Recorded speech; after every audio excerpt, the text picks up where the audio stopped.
गुरुवार शाम को उत्तराखंड के चमोली जिले में पीपलकोट के पास जो सुरंग बन रही है एक हाइड्रो पावर प्रोजेक्ट की, वहां पर एक बड़ा हादसा हुआ। मेरे पीछे जो आप एक सुरंग देख रहे हैं, ये एक देहरादून की सुरंग है और वो सुरंग जहां पीपलकोटी में एक्सीडेंट हुआ वो कुछ इसी तरीके की सुरंग थी जो बन रही थी।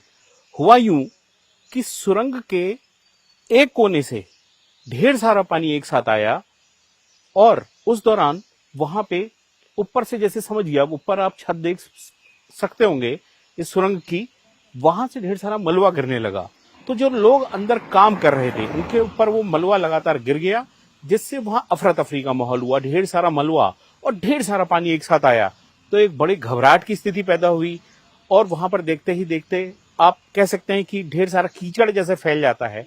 इस तरीके की कुछ एक स्थिति हुई।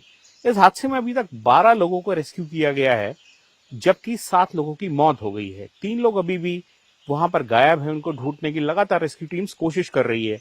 उत्तराखंड में या पहाड़ी प्रदेशों में इस तरीके की सुरंग बनना आम है। ये सड़क के बीच से बनती हैं, सड़क की आवाजाही के लिए बनती हैं, या जो बड़े प्रोजेक्ट होते हैं जैसे जहां जो पानी के प्रोजेक्ट हैं, हाइड्रो पावर प्रोजेक्ट हैं, उनके लिए बनती हैं।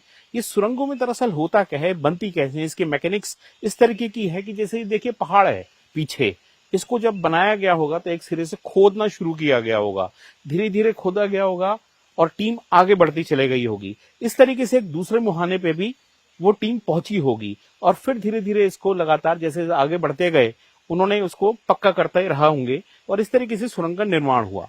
जो सिलक्यारा उत्तरकाशी में जो एक हादसा हुआ था, आपको याद होगा, वो बहुत बड़ा हादसा था सुरंग का, जहां पर मजदूर फंस गए थे और काफी दिनों की जद्दोजहद के बाद उन्हें बचाया गया। वहां मामला अलग था। एक तरफ से सुरंग का सिरा बंद था और दूसरी तरफ से जो खुला था उसके बीच में ढेर सारा मलबा आ गया और मजदूर बीच के हिस्से में फंस गए। तो उनके पास वहां पर सर्वाइवल के लिए काफी दिन वो वहां रहे, उनको रसद पहुंचाया गया, पानी पहुंचाया गया, तो उनका गुजारा चल गया। वो बहुत बड़ा एरिया था। यहां पर जहां पीपलकोटी चमोली जिले में हादसा हुआ है वहां स्थिति थोड़ी अलग है। वहां पर दोनों सिरों में सुरंग खुली हुई थी, लेकिन एक सुरंग से पानी घुसने लगा और वहीं पर मलबा भी घुस गया, तो उसकी चपेट में मजदूर आ गए। इस तरीके से पूरा हादसा हुआ। सुरंगे पहाड़ों की, खासकर हिमालयन प्रदेशों की एक बहुत बड़ी जरूरत है, जहां पर आपको एक जगह से दूसरी जगह जाने के लिए काफी पहाड़ काटने पड़ सकते हैं। वहां पर इस सुरंग बहुत कामयाब होती है, लेकिन इसके साथ सावधानियां बरतनी जरूरी है। और कहें कि यह मौके की भी बात है, आजकल बरसात का मौसम है, तो इस तरीके से एकदम वहां बारिश आई और चीजें जिस तरीके की हुई, हमने देखा कितना बड़ा रेस्क्यू ऑपरेशन चला है। एनडीआरएफ, एसडीआरएफ और तमाम रेस्क्यू एजेंसीज वहां लगी रहीं और पूरा उन्होंने मुश्किल से वहां लोगों को बचाया जो अंदर ट्रैप थे।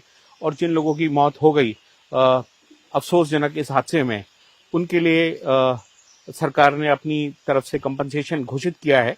लेकिन इस तरीके के प्रोजेक्ट्स में ऐसे खतरे बहुत होते हैं। लेकिन एक बात यह भी है कि जब इस तरीके की सुरंग बन जाती है तो ये बहुत बड़ी सुविधा होती है।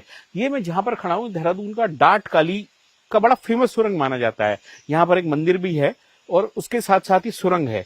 ये सुरंग तब बनी थी ब्रिटिश टाइम में, जब इस पहाड़ को काटना मुश्किल हो गया था।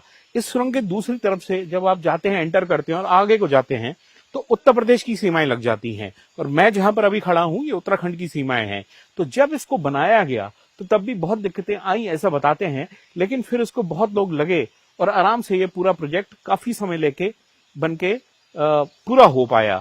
अभी इसके ठीक पैरेलल, इस सुरंग के ठीक साथ में कुछ दूरी पर एक नई सुरंग बनी है, जो कि जो देहरादून दिल्ली का ये एक्सप्रेसवे है उसको कनेक्ट करती है। ये सुरंग बहुत कम इस्तेमाल होती है, लेकिन सुरंगों का मैकेनिज्म ऐसा है कि इनके बिना काम भी नहीं चलता और इनको बनाया जाना इसलिए जरूरी होता है।